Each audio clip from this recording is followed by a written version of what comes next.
안녕하세요.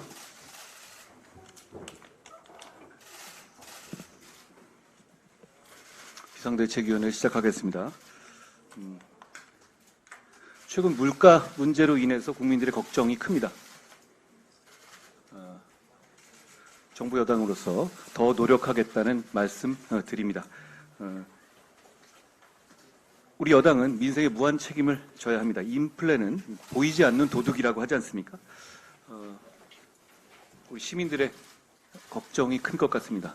정부가 최선을 다하고 있긴 합니다만 더 특단의 대책을 내놓고 더 과감한 집행을 해주시길 바랍니다. 현재 정부가 농축산물의 할인 지원, 수입과일의 직수입 확대, 13개 과일 채소의 납품 단가를 지원해서 유통업체의 판매 가격 인하를 유도하는 등 다각도의 물가 잡기 대책을 추진하고 있습니다만 이 대책이 현장에서 체감되기까지는 약간의 시차가 있습니다.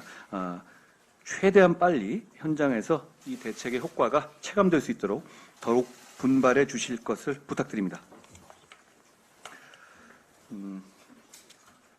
어제 보도를 보니까 이재명 대표의 경기지사 시절의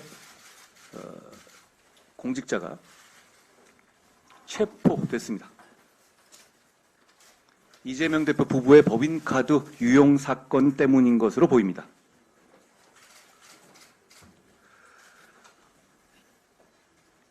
이 얘기는 이재명 대표 부부의 법인카드 세금 유용 사건에 있어서 그런 전직 경기도 직원을 체포할 만한 어떤 혐의의 소명이나 체포의 필요성이 인정됐다는, 그것도 수사기관이 아니라 법관에 의해서 인정됐다는 것을 뜻합니다. 이 얘기는 조명현 씨라는 분이 당시에 폭로를 한 부분이 있잖아요. 그런데 지금 체포된 이 오모 씨는 그분의 전임자입니다. 그렇다면 세금 법카 유용 행위가 일시적이 아니라 대단히 오랜 기간 동안 자행되어 왔다는 것을 의미합니다. 이 점에 대해서 이재명 대표는 어떤 설명도 하고 있지 않습니다. 정치하고 표를 달라고 하려면 이거 답해야 되는 것 아닙니까? 이재명 대표가 얘기하기 싫다면 민주당의 다른 분이라도 이거에 대해서 합리적인 설명을 내놔야 합니다. 왜 말이 없습니까? 지금 권향엽 씨라는 이재명 대표의 배우자이신 김혜경 씨, 배우자실 부실장. 배우자실란 말도 너무 우습지 않습니까? 이런 거를 만드는 조직이 도대체 어디 있습니까? 그런데 좋습니다. 그 비서에 대한 공천 문제로 국민들이 대단히 분노하고 계시고 언론의 관심도 뜨겁습니다.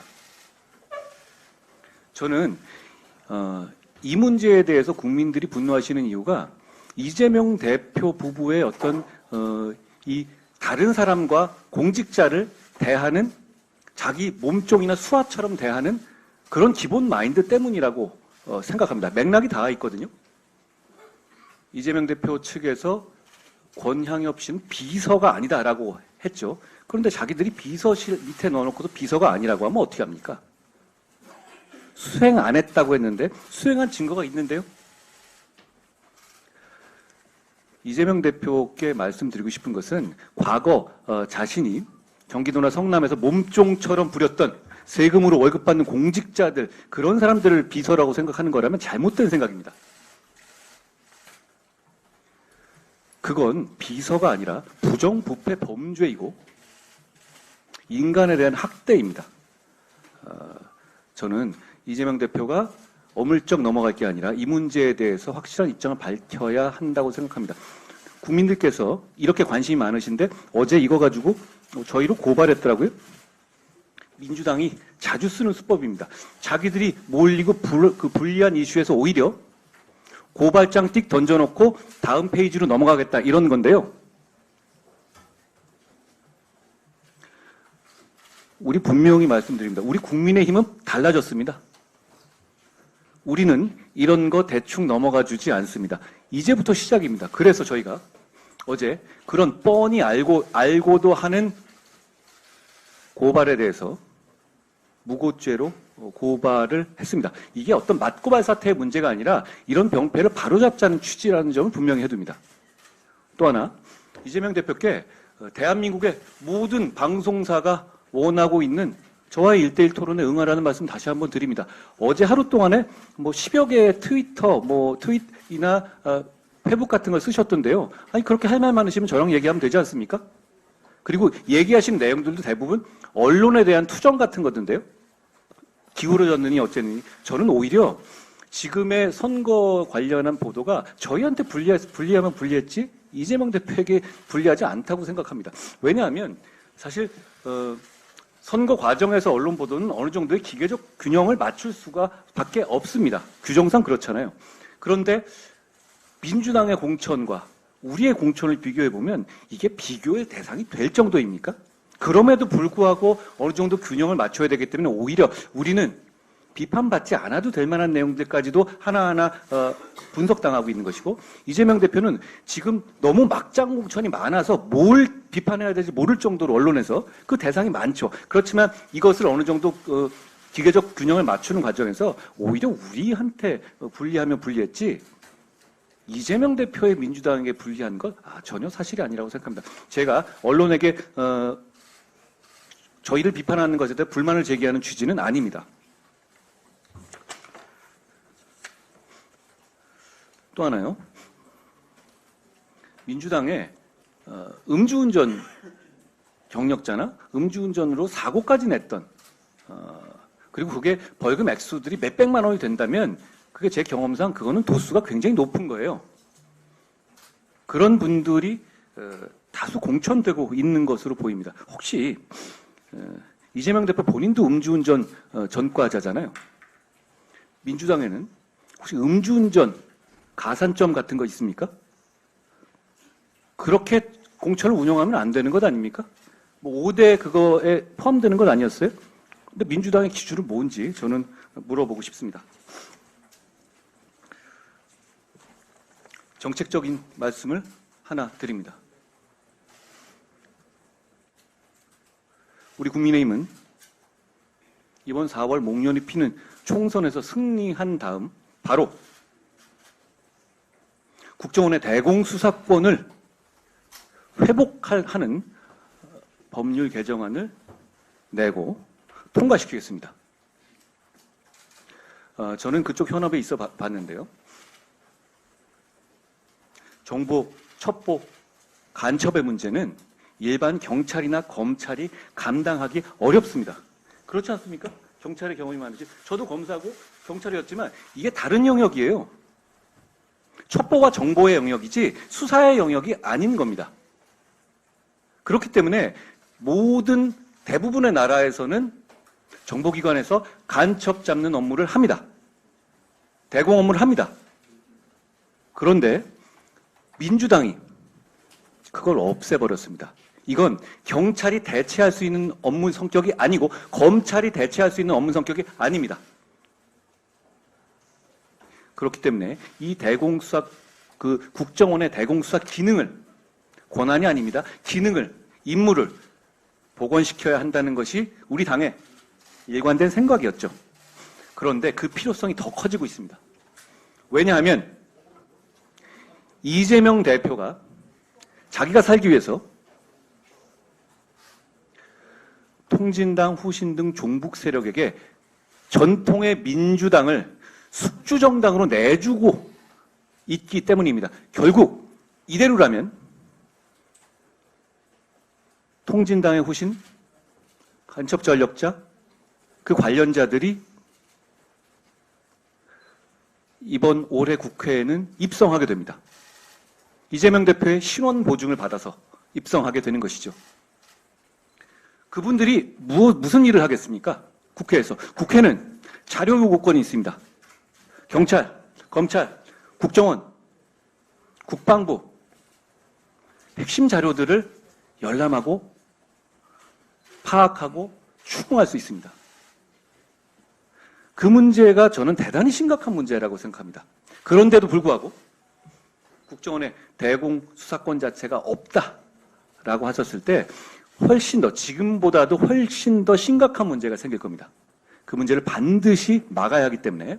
근데 지금의 이재명 대표의 이런 민주당의 숙주 정당화 작업 속도와 방향에 따르면 그분들이 그런 종북적인 성향을 가진, 친북적인 성향을 가진 분들이 국회로 입성하는 것을 막을 수가 없습니다. 그리고 이재명 대표가 자기 살기 위해서 그 생각을 바꿀 것 같지도 않습니다. 그렇기 때문에 우리는 이번 선거에서 반드시 승리하고 그 승리에서 바로 이 국정원의 대공 수사 기능을 국가를 위해서, 시민을 위해서 반드시 회복하겠다는 말씀을 드립니다.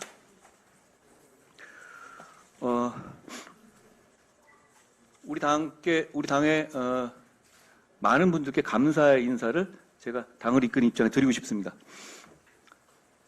당을 대표해서 후보로 뛰시는 분들뿐 아니라 아쉽게 그러지는 못하지만 적극적으로 우리 후보를 위해서 뛰시는 분들이 정말 많이 있습니다. 하나하나 제가 열거하기도 힘들 정도입니다. 우리 당에 어떻게 보면 디폴트 갑입니다, 지금. 정말 감사하다는 말씀드리고, 우리는 그리고 그래야만 승리할 수 있는 정당이라는 말씀을 드립니다. 오늘 오후 제가 방문하는 수원의 경우에도 수원갑의 이찬열 전 의원이 김현준 후보의 총괄선대 위원장직을 맡았습니다. 김연아 전 의원도 김용태 고양정 후보의 선대위원장직을 수락했습니다. 서대문을에 공천을 신청했던 송주범 전 서울시 부시장께서도 박진 후보의 선대위원장으로 함께하고 있습니다. 김성태 전 원내대표는 말할 것도 없습니다. 김포갑 박진 후보와 김포을의 홍철호 후보의 선대위원장까지도 맡아주고 계십니다. 저는 이런 우리 당과 우리 당을 지지하시는 분들의 희생과 헌신을 후보님들이 잊지 말아야 한다고 생각합니다. 더 열심히 뛰어야 한다고 생각하고 더 열심히 뛰어주실 것을 요청드립니다. 저도 이런 분들의 마음을 잊지 않고 우리 모두 더 열심히 하겠다는 말씀을 드립니다.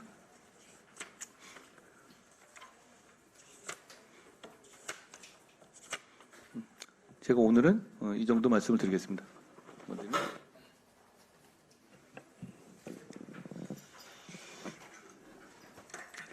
더불어민주당 이재명 대표와 조국혁신당 조국 대표가 손을 맞잡았습니다.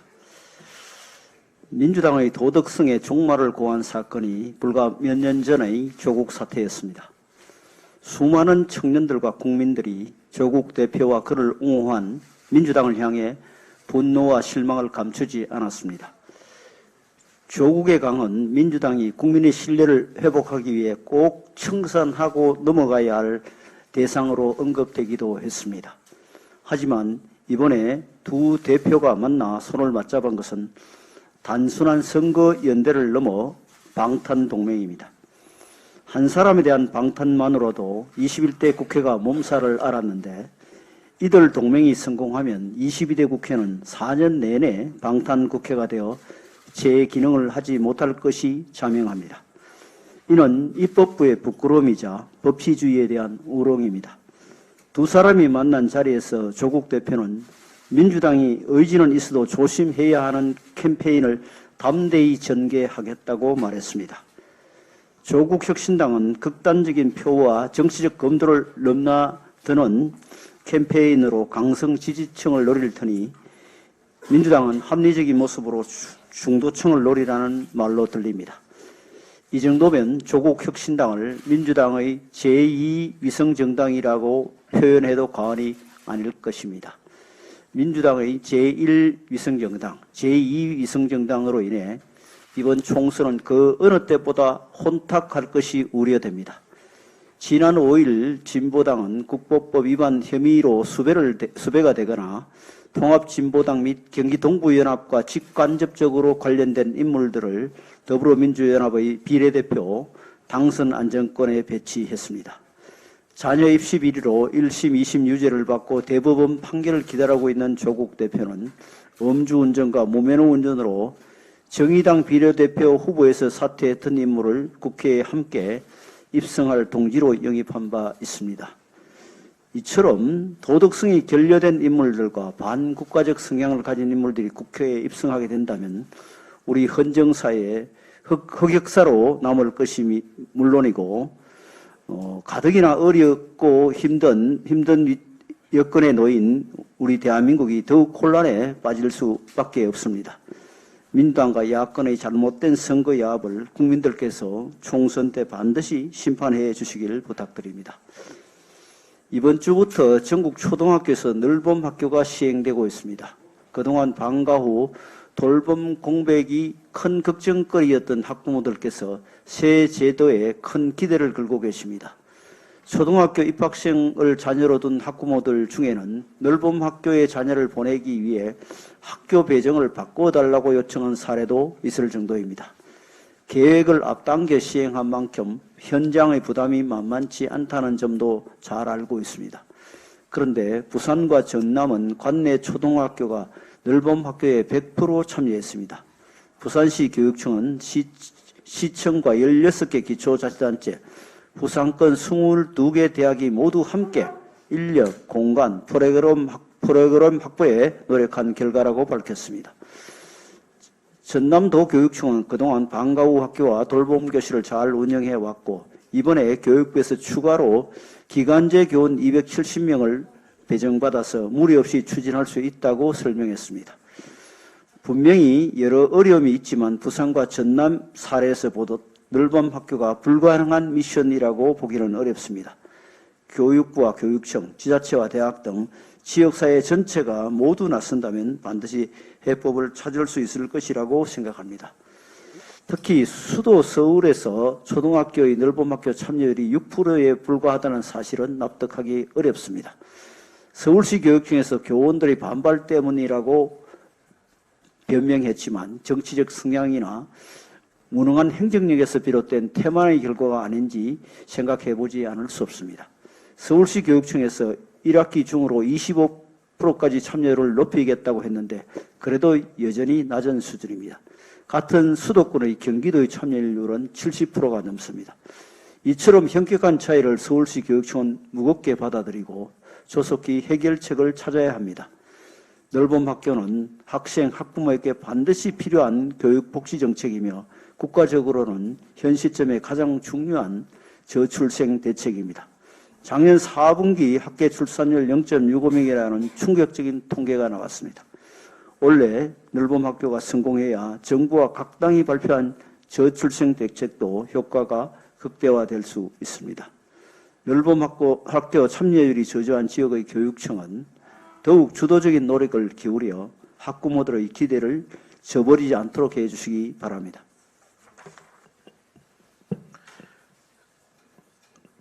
지난 화요일 대통령 주재로 청년과 함께하는 민생 토론회가 열렸습니다. 청년의 삶의 질을 높이는 생활 밀착형 정책이 많이 발표됐습니다. 특히 청년들의 자산 형성을 돕는 청년 도약 계좌는 지난해 6월부터 올해 2월까지 무려 207만 명이 가입 신청할 만큼 청년들의 관심이 매우 높은 제도입니다. 민생 토론회에서도 우리 청년들은 청년 도약 계좌에 대한 이야기를 많이 했는데 자격 요건을 충족하지 못해 신청은 했지만 가입하지 못했다며 많은 분들이 아쉬움을 토로했습니다. 이에 대해 대통령께서는 청년 도약 계좌 가입 문턱을 낮추겠다고 말씀을 하셨습니다. 청년들의 자산 형성을 돕는 취지를 고려할 때 매우 바람직한 방향이라고 생각을 합니다. 이에 더해 국정을 책임지는 집권 여당으로서 몇 마디 덧붙이고자 합니다. 지난해 12월 국회에서는 금년도 예산안을 통과시키면서 부대 의견으로 정부와 서민금융진흥원이 청년들의 수요가 충분히 충족될 수 있도록 필요시 지원 대상 확대, 상품 구조 조정 등 조치를 마련해서 시행하도록 한다라고 명시하였습니다. 정부는 국회의 예산안 부대의 의견에 따라서 우리 청년들이 자산 형성 기회를 놓치지 않도록 필요한 조치를 신속하게 해주시길 바랍니다. 특히 지난 2월부터 청년 희망 적금의 만기가 도래하고 있는데 청년 희망 적금으로 목돈을 마련한 청년들이 청년 도약 계좌 일시 납입을 통해 자산을 더 크게 키워나갈 수 있도록 정부가 더 적극적으로 안내하고 홍보해 주시길 부탁드립니다. 아울러 대통령께서 말씀하신 가입요건 완화에 따른 후속 조치도 서둘러 주시길 바랍니다. 전산 시스템 정비나 은행 협의 등을 행정 조치가 늦어져서 혜택을 받지 못하는 청년들이 생겨서는 안 될 겁니다. 청년의 자산 형성을 지원하는 것은 대한민국의 미래를 위한 일이고 국정을 책임지는 집권 여당이 최우선으로 챙기는 민생 정책입니다. 앞으로도 국민의힘은 우리 청년들이 희망을 갖고 미래를 설계해 나갈 수 있도록 생활 밀착형 정책을 더 촘촘하게 챙겨 나갈 것입니다. 고맙습니다. 김혜지 의원님. 어제 3월 6일은 장애인 자립생활의 날이었습니다. 2007년 장애인복지법이 전면 개정되면서 중증장애인의 자립생활 지원이 법적 근거를 갖게 되면서 그것을 기념하고자 뜻을 모아 제정한 날입니다. 자립, 그러니까 굉장히 낯설어 하시는 분들이 계실 것 같아요. 어른이면 당연히 자립을 해야지. 하지만 장애인에게 자립이란 헌법에서 보장하는 기본권을 적절한 지원을 통해 보장받고 자기 결정권과 선택권을 보장받는 것이 그 핵심 이념입니다. 굉장히 낯선셨을 것 같은데 오늘 제가 한번 제 마이크를 직접 켜보았습니다. 이거 다행히 터치 형식이 아니라 켤 수 있었는데요. 늘 구자룡 비대위원님께서 도와주고 계셨는데요. 적절한 지원이었겠죠. 적절한 지원을 통해서 제가 비대위에서 자연스럽게 발언을 할 수 있는 역량을 발휘할 수 있도록 지원해 주셨는데 그것은 선의이지 구자룡 비대위원님께는 그런 의무와 책임은 전혀 없습니다. 하지만 우리는 항상 선의에 기대어 살 수는 없습니다. 그래서 장애인 자립 정신을 고취하는 것이 굉장히 중요한데요. 제가 여기 오는 사전회의장에서 비대위원들이 이제 대회의실로 오는 과정에서 항상 한동훈 비대위원장님께서 저에게 적절한 지원을 통한 안내를 해주십니다. 이 또한 선의이지 한동훈 비대위원장님께는 저를 안내해 주실 지원을 해줘야 하는 의무와 책임은 전혀 없습니다. 이렇듯이 동료 시민으로서 선의를 베푸는 데에는 한계가 있습니다. 이것은 시혜입니다. 그렇기 때문에 이 시혜에만 기대게 되면 배제되고 차별받기가 쉬운 것이죠. 물론 우리 국민의힘은 모두가 저희 윤재 원내대표님도 원내에서 적절한 지원을 저에게 해주고 계시고요. 적절한 지원을 선의에 의해서 많이 해주고 계시지만 이런 것들이 모두에게 적용되는 것은 아닙니다. 그래서 전달체계라는 것이 굉장히 중요합니다. 적절한 지원을 필요로 하는 분들께 지원을 맞게 해주는 적절한 지원 체계가 필요한데요. 최근 우리 국민의힘이 주도해서 장애인의 자립생활을 실현하는 핵심 전달 체계인 장애인 자립생활센터를 장애인복지법에 담아낸 것도 저는 큰 성과라고 생각합니다. 저 또한 장애 당사자이자 국회의원으로서 장애인의 자립생활의 이념을 보장하는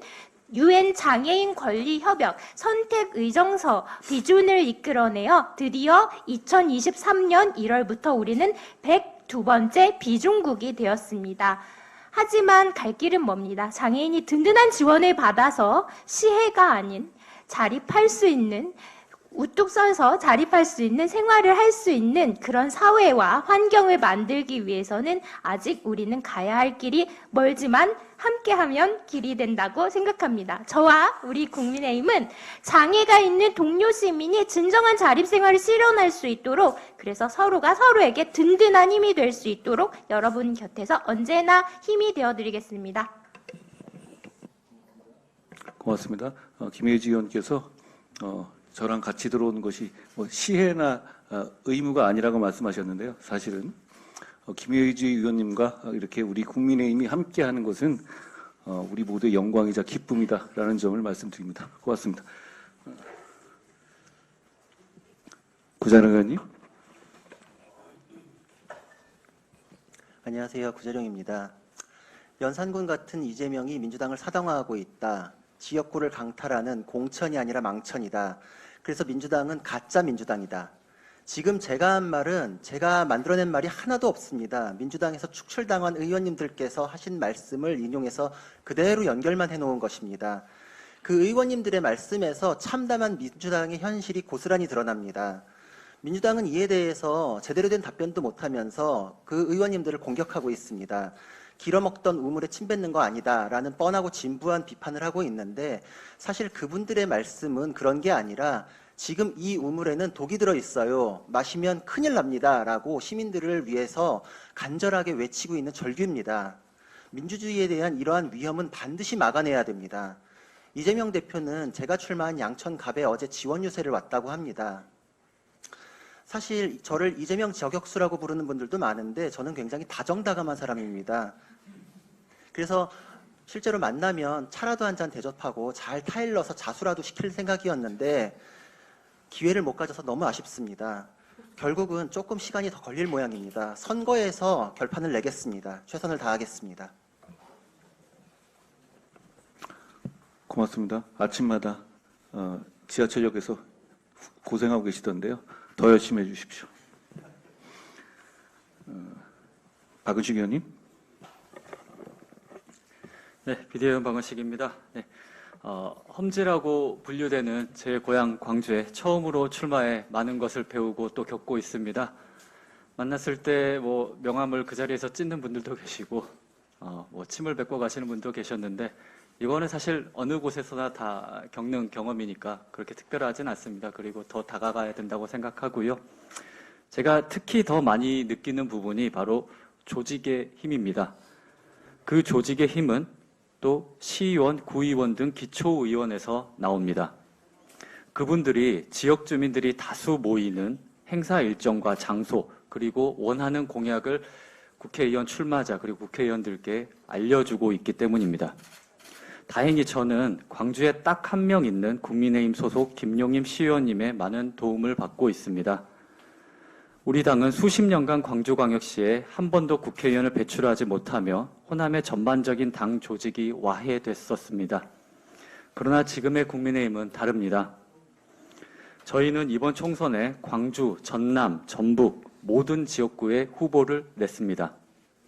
그렇게 우리 당의 조직을 재건하고 무등산 케이블카 설치, 전남대병원, 조선대병원 증축 지원 등 지역 밀착 공약을 내며 더욱 호남 시민 여러분들께 다가가겠습니다. 민주주의가 잘 작동해 나라의 발전을 이끌려면 정당 간의 권력의 견제가 필수적입니다. 국민의힘이 이제 호남에서도 그 역할을 해내겠습니다. 감사합니다. 더 힘써 주십시오. 장서정 의원님. 네, 영국의 철학자 화이트헤드는 교육이 특별한 커리큘럼이 아니라 리듬을 타는 과정이라고 말했습니다. 우리가 어떤 흐름을 탈 때 굉장히 순조롭고 좋은 성과가 나오듯이 교육 역시 어떤 시기에 어떤 단계에 걸쳐서 배우느냐에 따라서 얻어가는 것이 다를 수 있습니다. 화이트헤드는 교육을 3단계로 구분했는데요. 유아기에서 초등학생 시기가 낭만의 단계에 해당한다고 해요. 되게 이름이 예쁘지 않습니까? 낭만의 단계는 우리가 익히 알고 있듯이 잘하고 싶은 것을 내가 좋아할 때, 즉 아이들이 어떤 단계에 대해서, 어떤 대상에 대해서 흥미를 갖고 첫사랑에 빠지듯 강한 동기부여를 하게 되는 시기를 말합니다. 즉 어떤 야구 선수가 어렸을 때 공을 좋아하게 되는 것과 같은 이치죠. 또 이 시기에 어떤 흥미를 느낀 대상에 대해서는 그 삶 내내 계속 그 흥미가 지속할 가능성이 높다고 합니다. 그래서 모든 부모는 아이들이 각자의 배움에 푹 빠져서 즐겁게 성장하길 바라는 시기가 바로 유아기와 초등학생 시기입니다. 저 역시 늘봄학교에 대해서 이야기하려고 합니다. 늘봄학교는 전국 현재 약 44%의 공립학교에서 시범 운영되고 있는데요. 이전의 차이점에 대해서 가장 중요한 점을 말씀드리자면 돌봄과 교육의 결합, 놀이와 교육의 결합이라고 할 수 있습니다. 돌봄 교실과 방과후 교실의 통합 운영으로 아이들은 기본적인 돌봄이 되는 상태에서 놀이와 학습을 함께 할 수 있습니다. 예를 들어 보면은 아이들이 정규 수업이 끝나고 나면 놀이 음악이나 놀이 줄넘기, 음악 줄넘기 이렇게 통합적으로 교과들이 운영되는 시간들을 보낼 수 있는 거죠. 당연히 맞벌이 가정에게는 초등 1학년의 돌봄 공간에 대한 걱정을 덜 수 있는 솔루션입니다. 저는 이런 늘봄 학교의 발전이 분명 이번 정부가 학령기 아이에게 필요한 시간이 무엇인지 정확한 방향을 잡고 있다고 생각합니다. 다만 시스템과 퀄리티는 계속 보완되어야 되는 점인데요. 시스템은 교사 프로그램의 준비와 운영이 원활하게 동작할 수 있도록 교육시장에 있는 체육, 음악, 과학, 미술 등 그런 훌륭한 프로그램을 가진 영리, 비영리 기업들을 많이 품어서 실제로 국영수에 밀려 있는 이런 기업들이 연구 개발할 수 있는 지원과 선발의 시스템을 공교히 갖추는 것을 이야기하고 있습니다. 이렇게 된다면 퀄리티 역시 상향될 수 있습니다. 또한 교사들의 업무 환경이 개선되어야 합니다. 행정 업무에 대한 복잡성을 줄여주고 학부모의 다양한 요청 청취에 대해 가이드라인을 만들어준다면 교사들은 아이의 교육에 집중할 수 있는 시스템과 퀄리티를 함께 보장할 수 있습니다. 교사들이 반대하는 이유는 결국 이런 시행들이 먼저 되고 나서 나중에 보완이 되는 점에 대한 아쉬움들인데요. 이 부분은 이번 늘봄학교에서 충분히 해결하고 갔으면 합니다. 늘봄학교가 아이들의 성장의 리듬을 잘 탈 수 있도록 계속 발전해야 되는 것은 당연합니다. 저는 이 부분이 정쟁에서 활용되지 않기를 또 간절히 바라고 있습니다. 우리는 아이들이 이 리듬을 어떻게 탈 수 있을지, 즐겁게 만들어줄 수 있을지만 고민했으면 합니다. 정부와 정부 여당이 뚝심을 갖고 이 늘봄학교를 발전시킬 수 있도록 동료 시민들의 많은 관심과 응원을 부탁드립니다. 감사합니다. 고맙습니다. 윤도현 의원님. 대한민국 청년 10명 가운데 4명 이상은 바쁘고 돈이 아깝다는 이유로 아파도 병원에 가지 못한다는 사실을 아십니까? 우리나라는 의료보험 체계가 정말 잘 돼 있는 나라 중에 손꼽히는 나라임에도 불구하고 청년들은 의료비에 대한 부담을 호소하고 있습니다. 최근 한 조사 결과에 따르면 청년 10명 중 4명이 최근 1년간 아픈데도 병원에 가지 못한다고 합니다. 흔히들 청년들은 건강할 것이다. 돌도 씹어먹을 나이에 무슨 병이 있겠어라고 생각하실 텐데요. 최근 5년간 20대, 30대 암 발병 증가율이 26%로 다른 연령대보다 눈에 띄게 크게 증가한 것에서 알 수 있듯이 청년들의 건강은 결코 가볍게 다루어져서 안 된다고 생각합니다. 자신의 생계를 스스로 책임지고 있는 수많은 취약계층 청년들에게 의료 서비스는 더욱더 멀게 느껴지며 주변의 도움을 받지 못하거나 의료비에 큰 부담을 느껴가지고 있는 작은 질병을 스스로 더 키우기도 합니다. 이들이 어려운 상황 가운데에도 자신의 건강을 돌볼 수 있도록 좀 더 적극적인 지원이 필요합니다. 국민의힘은 국민의 건강을 최우선으로 합니다. 국가의 미래를 책임지고 있는 청년들의 건강이 지켜질 수 있도록 함께하겠습니다. 이상입니다. 고맙습니다. 오늘 이 정도 공개할까요? 예, 오늘 비 온다고 합니다. 건강 조심하십시오.